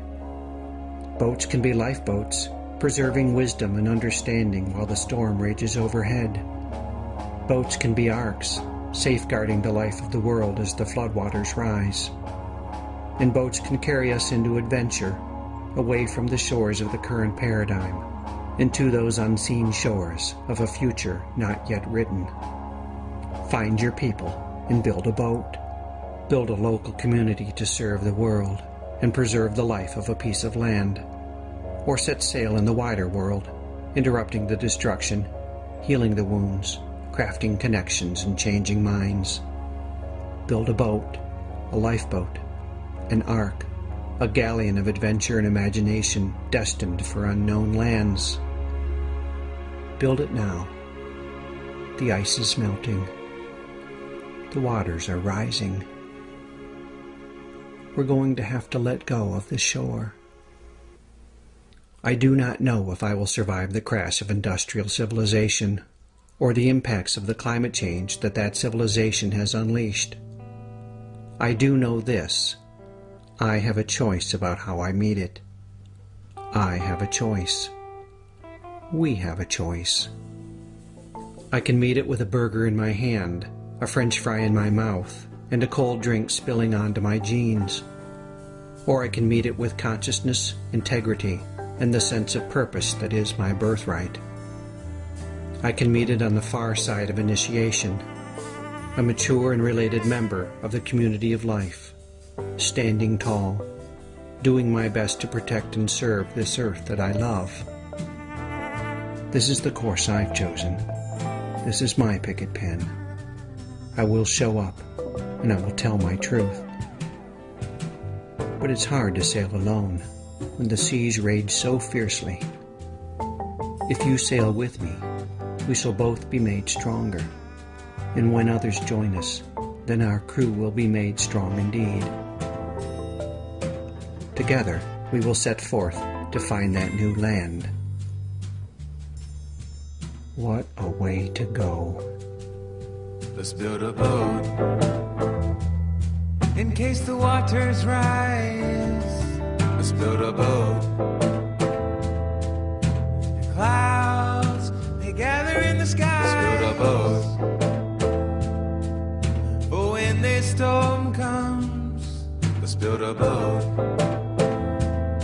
But when the rain it beat like drums, oh, the levee will get pounded. Oh, the people are out having fun. Someday our work will pay off. We will float, others will be overcome. But you cannot run the water. Oh, you cannot run the water. You cannot run the water. Let's build a boat.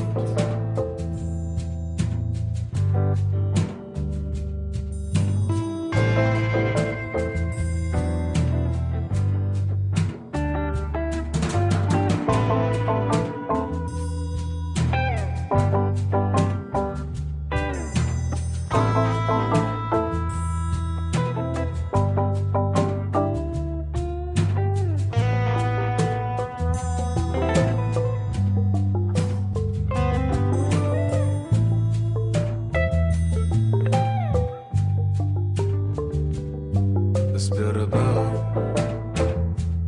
Take me to the other side. Let's build a boat. Be forewarned, this is no easy ride. Let's build a boat. Big enough for all of us. Let's build a boat. One that's good enough, one that we can trust.